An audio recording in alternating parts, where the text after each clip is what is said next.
वसुदेव सुतं देवं कंस चाणूरमर्दनम देवकी परमानंदम कृष्णम वंदे जगद्गुरु।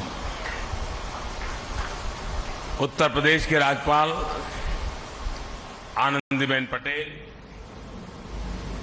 मुख्यमंत्री श्रीमान योगी आदित्यनाथ जी, गीता प्रेस के श्री केशवराम अग्रवाल जी, श्री विष्णु प्रसाद जी, सांसद भाई रविकिशन जी, अन्य महानुभाव, देवी और सज्जनों,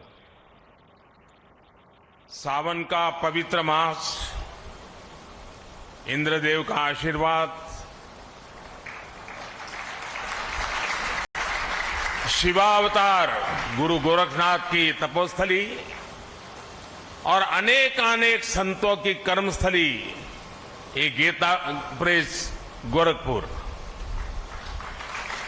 जब संतों का आशीर्वाद फलीभूत होता है तब इस तरह के सुखद अवसर का लाभ मिलता है।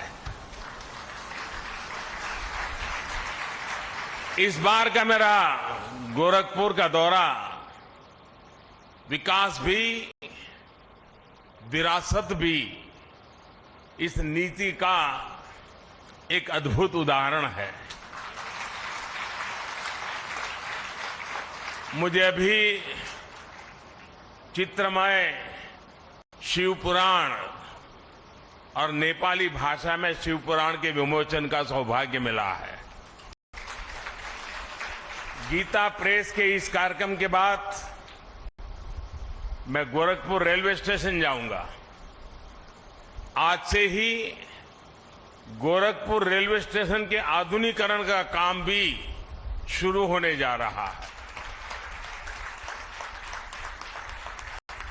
और मैंने जब से सोशल मीडिया पर इसकी तस्वीरें डाली हैं, लोग हैरान होकर के देख रहे हैं। लोगों ने कभी सोचा ही नहीं था कि रेलवे स्टेशनों का भी इस तरह कायाकल्प हो सकता है। और उसी कार्यक्रम में मैं गोरखपुर से लखनऊ के लिए वंदे भारत ट्रेन को हरी झंडी दिखाऊंगा और उसी समय जोधपुर से अहमदाबाद के बीच चलने वाली वंदे भारत एक्सप्रेस को भी रवाना किया जाएगा। वंदे भारत ट्रेन ने देश के मध्यम वर्ग को सुविधाओं और सहूलियतों के लिए एक नई उड़ान दी है। एक समय था जब नेता लोग चिट्ठियां लिखा करते थे कि हमारे क्षेत्र में इस ट्रेन का एक जरा होल्ड बना लें, उस ट्रेन का होल्ड बना लें। आज देश के कोने कोने से नेता मुझे चिट्ठियां लिखकर कहते हैं कि हमारे क्षेत्र से भी वंदे भारत चलाइए। ये वंदे भारत का एक क्रेज है। इन सारे आयोजनों के लिए मैं गोरखपुर के लोगों को, देश के लोगों को बहुत बहुत बधाई देता हूं। साथियों, गीता प्रेस विश्व का ऐसा इकलौता प्रिंटिंग प्रेस है जो सिर्फ एक संस्था नहीं है बल्कि एक जीवंत आस्था है। गीता प्रेस का कार्यालय करोड़ों करोड़ लोगों के लिए किसी भी मंदिर से जरा भी कम नहीं है। इसके नाम में भी गीता है और इसके काम में भी गीता है। और जहां गीता है वहां साक्षात कृष्ण है और जहां कृष्ण है वहां करुणा भी है, कर्म भी है, वहां ज्ञान का बोध भी है और विज्ञान का शोध भी है। क्योंकि गीता का वाक्य है वासुदेवः सर्वम, वासुदेवः सर्वम, सब कुछ वासुदेव में है। सब कुछ वासुदेव से ही है, सब कुछ वासुदेव में ही है। भाई और बहनों, 1923 में गीता प्रेस के रूप में यहां जो आध्यात्मिक ज्योति प्रज्वलित हुई, आज उसका प्रकाश पूरी मानवता का मार्गदर्शन कर रहा है। हमारा सौभाग्य है कि हम सभी इस मानवीय मिशन की शताब्दी के साक्षी बन रहे हैं। इस ऐतिहासिक अवसर पर ही हमारी सरकार ने गीता प्रेस को गांधी शांति पुरस्कार भी दिया है। गांधी जी का गीता प्रेस से भावनात्मक जुड़ाव था। एक समय में गांधी जी कल्याण पत्रिका के माध्यम से गीता प्रेस के लिए लिखा करते थे और मुझे बताया गया कि गांधी जी ने सुझाव दिया था कि कल्याण पत्रिका में विज्ञापन न छापे जाएं। कल्याण पत्रिका आज भी गांधी जी के उस सुझाव का 100% अनुसरण कर रही है। मुझे खुशी है कि आज ये पुरस्कार गीता प्रेस को मिला है। ये देश की ओर से गीता प्रेस का सम्मान है, इसके योगदान का सम्मान है और इसकी 100 वर्षों की विरासत का सम्मान है। इन 100 वर्षों में गीता प्रेस द्वारा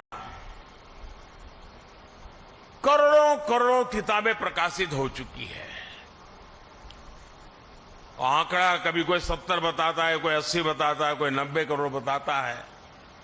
ये संख्या किसी को भी हैरान कर सकती है और ये पुस्तकें लागत से भी कम मूल्य पर बिकती हैं, घर घर पहुंचाई जाती है। आप कल्पना कर सकते हैं इस विद्या प्रवाह ने कितने ही लोगों को आध्यात्मिक बौद्धिक तृप्ति दी होगी, समाज के लिए कितने ही समर्पित नागरिकों का निर्माण किया होगा। मैं उन विभूतियों का अभिनंदन करता हूं जो इस यज्ञ में निष्काम भाव से बिना किसी प्रचार के अपना सहयोग देते रहे हैं। मैं इस अवसर पर सेठ जी, श्री जयदयाल गोयनका जी और भाई जी श्री हनुमान प्रसाद पोद्दार जैसी विभूतियों के प्रति अपनी श्रद्धांजलि भी अर्पित करता हूं। साथियों, गीता प्रेस जैसी संस्था सिर्फ धर्म और कर्म से नहीं जुड़ी है, बल्कि इसका एक राष्ट्रीय चरित्र भी है। गीता प्रेस भारत को जोड़ती है, भारत की एकजुटता को सशक्त करती है। देश भर में इसकी 20 शाखाएं हैं। देश के हर कोने में रेलवे स्टेशनों पर हमें गीता प्रेस का स्टॉल देखने को मिला है। 15 अलग अलग भाषाओं में यहां से करीब 1600 प्रकाशन होते हैं। गीता प्रेस अलग अलग भाषाओं में भारत के मूल चिंतन को जन जन तक पहुंचाती है। गीता प्रेस एक तरह से एक भारत श्रेष्ठ भारत की भावना को प्रतिनिधित्व देती है। साथियों, गीता प्रेस ने अपने 100 वर्षों की यात्रा एक ऐसे समय में पूरी की है जब देश अपनी आजादी के 75 वर्ष मना रहा है। इस तरह के योग केवल संयोग नहीं होते। 1947 के पहले भारत ने निरंतर अपने पुनर्जागरण के लिए अलग अलग क्षेत्रों में प्रयास किए। अलग अलग संस्थाओं ने भारत की आत्मा को जगाने के लिए आकार लिया। इसी का परिणाम था कि 1947 आते आते भारत मन और मानस से गुलामी की बेड़ियों को तोड़ने के लिए पूरी तरह तैयार हो गया। गीता प्रेस की स्थापना भी इसका एक बहुत बड़ा आधार बनी। 100 साल पहले का ऐसा समय जब सदियों की गुलामी ने भारत की चेतना को धूमिल कर दिया था। आप भी जानते हैं कि इससे भी सैकड़ों साल पहले विदेशी आक्रांताओं ने हमारे पुस्तकालयों को जलाया था। अंग्रेजों के दौर में गुरुकुल और गुरु परंपरा लगभग नष्ट कर दिए गए थे। ऐसे में स्वाभाविक था कि ज्ञान और विरासत लुप्त होने की कगार पर थे। हमारे पूज्य ग्रंथ गायब होने लगे थे। जो प्रिंटिंग प्रेस भारत में थे वो महंगी कीमत के कारण सामान्य मानवी की पहुंच से दूर थे। आप कल्पना करिए, गीता और रामायण के बिना हमारा समाज कैसे चला रहा होगा। जब मूल्यों और आदर्शों के स्रोत ही सूखने लगे तो समाज का प्रवाह अपने आप थमने लगता है। लेकिन साथियों, हमें एक बात और याद रखनी है। हमारे भारत की अनादि यात्रा में ऐसे कितने ही पड़ाव आए हैं जब हम और ज्यादा परिष्कृत होकर के निकले हैं।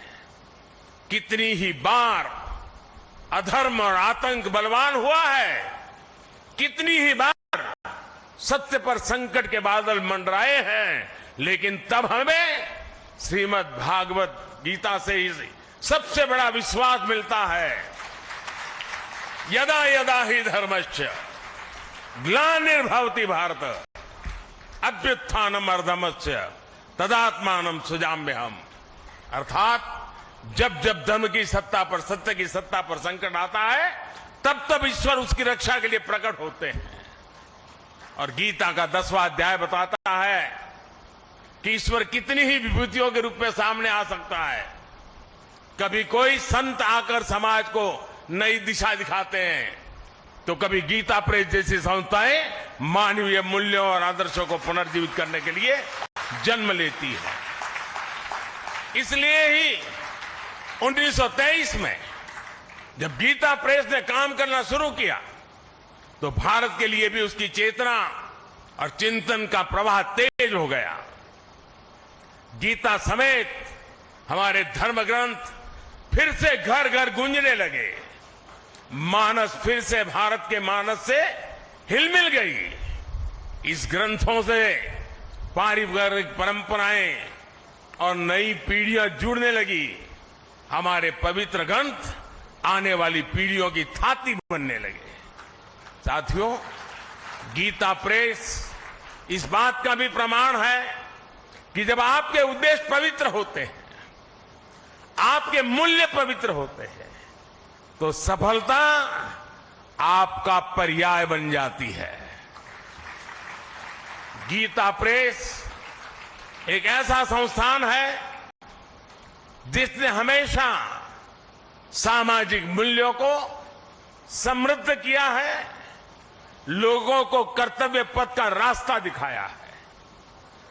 गंगा जी की स्वच्छता की बात हो, योग विज्ञान की बात हो, पतंजलि योग सूत्र का प्रकाशन हो, आयुर्वेद से जुड़ा आरोग्य अंक हो, भारतीय जीवन शैली से लोगों को परिचित करवाने के लिए जीवनचर्या अंक हो, समाज में सेवा के आदर्शों को मजबूत करने के लिए सेवा अंक और दान महिमा हो, इन सब प्रयासों के पीछे राष्ट्र सेवा की प्रेरणा जुड़ी रही है, राष्ट्र निर्माण का संकल्प रहा है। साथियों, संतों की तपस्या कभी निष्फल नहीं होती, उनके संकल्प कभी शून्य नहीं होते। इन्हीं संकल्पों का परिणाम है कि आज हमारा भारत सफलता के नित्य नए आयाम स्थापित कर रहा है। मैंने लाल किले से कहा था, और आपको याद होगा, मैंने लाल किले से कहा था कि ये समय गुलामी की मानसिकता से मुक्त होकर अपनी विरासत पर गर्व करने का समय है। और इसलिए शुरुआत में भी मैंने कहा, आज देश विकास और विरासत दोनों को साथ लेकर चल रहा है। आज एक और भारत डिजिटल टेक्नोलॉजी में नए रिकॉर्ड बना रहा है, तो साथ ही सदियों बाद काशी में विश्वनाथ धाम का दिव्य स्वरूप भी देश के सामने प्रकट हुआ है। आज हम वर्ल्ड क्लास इंफ्रास्ट्रक्चर बना रहे हैं, तो साथ ही केदारनाथ और महाकाल महालोक जैसे तीर्थों की भव्यता के साक्षी भी बन रहे हैं। सदियों बाद अयोध्या में भव्य राम मंदिर का सपना, हमारा सपना पूरा होने जा रहा है। हम आजादी के 75 साल बाद भी अपनी नौसेना के झंडे पर गुलामी के प्रतीक चिन्ह को ढो रहे थे। हम राजधानी दिल्ली में भारतीय संसद के बगल में अंग्रेजी परंपराओं पर चल रहे थे। हमने पूरे आत्मविश्वास के साथ इन्हें बदलने का काम किया है। हमने अपनी धरोहरों को, भारतीय विचारों को वो स्थान दिया है जो उन्हें मिलना चाहिए था। इसलिए अब भारत की नौसेना के झंडे पर छत्रपति शिवाजी महाराज के समय का निशान दिखाई दे रहा है। अब गुलामी के दौर का राजपथ कर्तव्य पथ कर बनकर कर्तव्य भाव की प्रेरणा दे रहा है। आज देश की जनजातीय परंपरा का सम्मान करने के लिए देश भर में जनजातीय स्वतंत्रता सेनानी म्यूजियम बनाए जा रहे हैं। हमारी जो पवित्र प्राचीन मूर्तियां चोरी करके देश के बाहर भेज दी गई थी, वो भी अब वापस हमारे मंदिरों में आ रही है। जिस विकसित और आध्यात्मिक भारत का विचार हमारे मनीषियों ने हमें दिया है, आज हम उसे सार्थक होता हुआ देख रहे हैं। मुझे विश्वास है हमारे संतों, ऋषियों, मुनियों, उनकी आध्यात्मिक साधना भारत के सर्वांगीण विकास को ऐसे ही ऊर्जा देती रहेगी। हम एक नए भारत का निर्माण करेंगे और विश्व कल्याण की अपनी भावना को सफल बनाएंगे। इसी के साथ आप सभी का इस पवित्र अवसर पर मुझे आपके बीच आने का मौका दिया और मुझे भी इस पवित्र कार्य में कुछ पल के लिए क्यों नहीं आपके बीच बिताने का अवसर मिला। मेरे जीवन का यह सद्भाग्य है। आप सबका मैं फिर से एक बार हृदय से बहुत बहुत धन्यवाद करता हूं, बहुत बहुत शुभकामनाएं देता हूं।